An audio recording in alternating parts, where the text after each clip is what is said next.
Are you recording? Are you recording? Okay, good. This is Easy Outdoor Bench leg assembly. So we'll come on into the plan a number of times, and you can reference this on screen as well. We're at the point where these legs, the long legs, should be back cut here. So take a look at this. We got a nice straight cut with a circular saw, did our measurements, and we are here. Locate legs and as shown and secure with 2.5-inch deck screws. And we're gonna go one up on the 2.5-inch deck screws, and we're gonna upgrade to construction lag screws. But we're actually gonna use a combination of both in a process here to make sure that we locate this correctly and then install our final fasteners from the outside. So the process for this, the leg layout here, this is kind of important to get this right, okay? And if you look at this part of the drawing here, we have our 19-inch short legs, running angles, but a 40 degree and a 45 degree, right?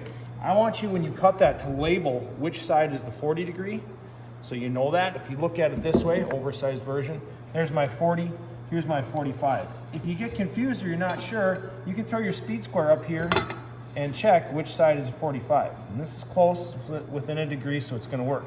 If I come down here, I'm gonna see that it's significantly off, so I know that that's my 40 degree angle after I walk over, if I haven't marked it. I also wanna know which side is the 19-inch side, because that's all they give us for instruction here, that you're supposed to put the 19-inch edge at the back, which you would think, oh, that should be enough information, but it still gets a little confusing. So I'm gonna have you look at it from this angle, okay? We want our bench to tip back slightly. So if we set it down like this, and if you drop down at this level, you see how this is pitched back slightly? Well, if I were to get that wrong and flip it over, it's actually tipped forward slightly now, and that would be bad. We'd be falling off of our bench, right? So that's one indicator that, yep, I had that backwards. I wanna make sure my 45 degree angle is up here, and I can also label that so I know that that's a 45. I have it labeled on the other side as a 45, but that way I know my 45 is up. The last thing I need to do is make some indication marks on this point. I believe it's a 6-inch measurement, but let's zoom in here and see. Maybe there's no reflection. That would be 6-inch on the short leg side, and then 5 3/8 on the long leg side is where they intersect. The final point is 12 1/4. And this crew did this right. I did check it, but that would be 12 1/4 from here to the end. Perfect. 5 3/8, boom, and then that is 6-inch. And that is good. So we're gonna make all three of those points line up, and once those points all intersect, it really can't be anywhere else. Now, another way to verify this, Jay-Z says I have 99 problems, but leg straightness is not one. If we put this on the bottom, look straight down from the overhead view, I've got a little bit of a gap on my heels. Maybe like, it'll do it like that. You got it? Mm-hmm. I get a little bit of a gap on these heels, which is good. It's gonna put the weight bearing of the bench all the way out to the outermost points. Perfect, okay? We don't wanna have the heels contacting here, because then it'll be a really tippy bench. We can just use a guide. We can use the table edge as well. Our tables are square, so we can slide these out. Same thing with that table edge.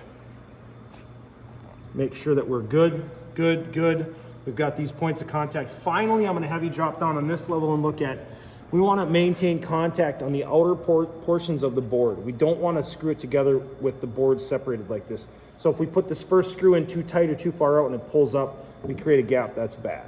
So what I'm gonna try and do, it's a little extra work, but I think it will be worth it. We're gonna take those 2.5-inch construction screws, and I know they're the right depth. They're not gonna come through the table, because if I hold them like this, they don't make it, right? And I'm just gonna run some in temporary on the back side or the inside here. Pop, get it started, check my location points again. I'm gonna get over the top here and push down, because I don't want a gap. I wanna make sure this is tight. Especially when that screw goes into the second board. It'll wanna push the first board up and away. So get on it and just countersunk a little bit. And I'm gonna put 4 screws on the back side.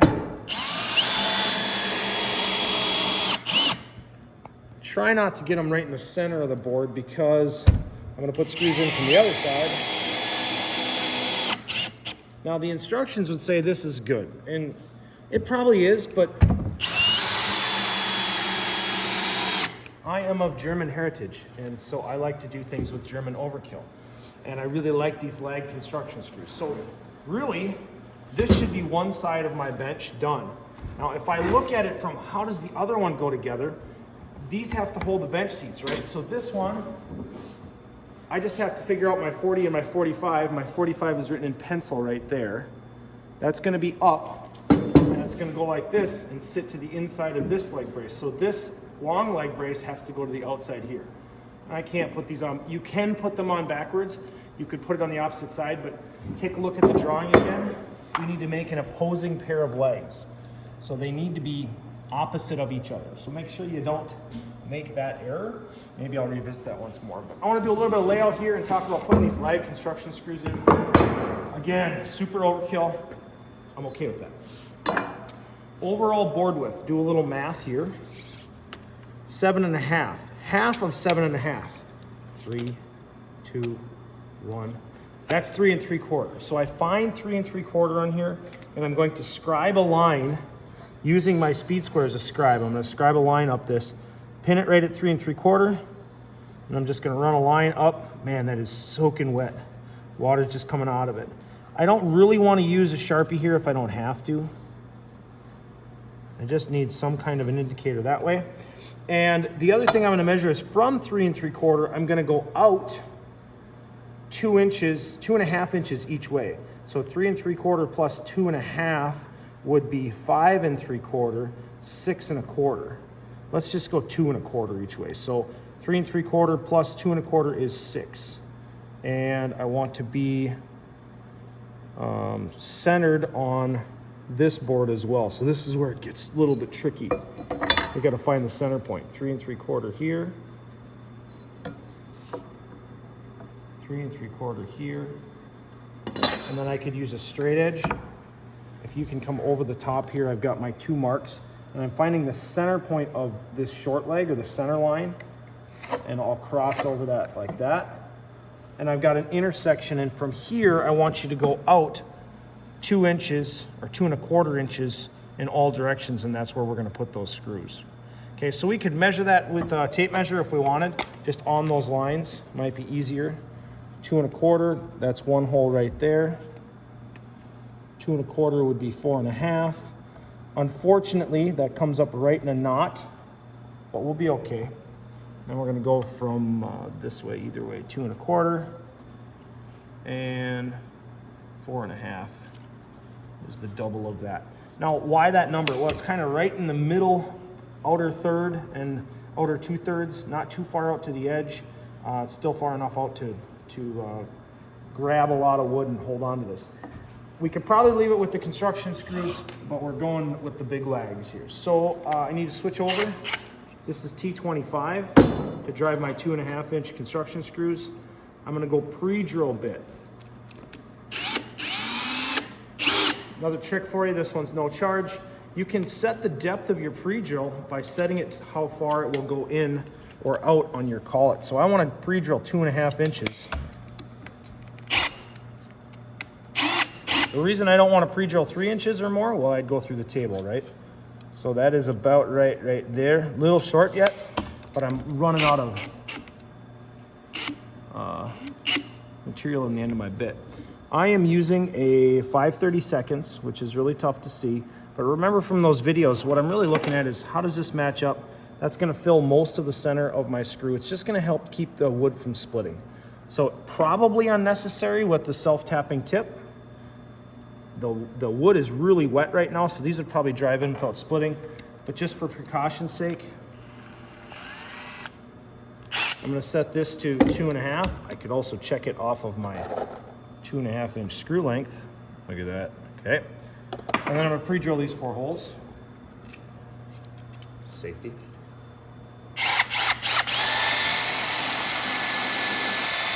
Go down to the bottom of the chuck jaws, and I know that I'm deep enough.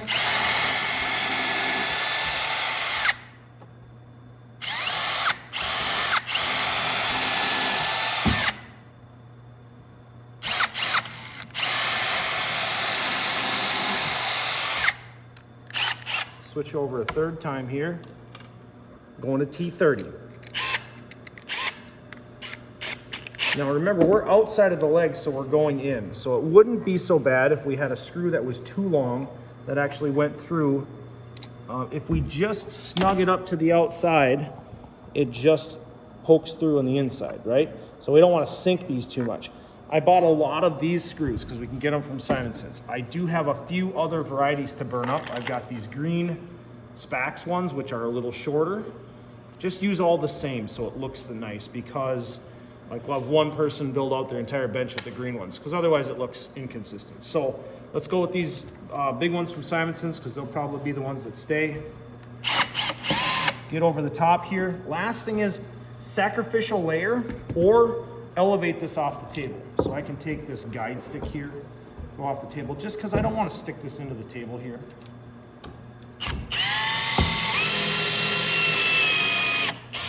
And I'm just gonna stop before I get it sunk in there and just turn it down till it just seats slightly. That's money, dude. Put it on a cracker, okay? We'll go with 2 more here.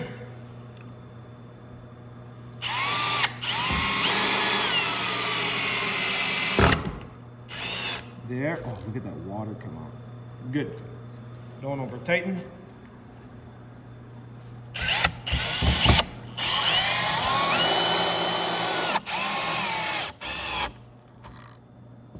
These are freshies. They just came out of the factory. They are soaking wet.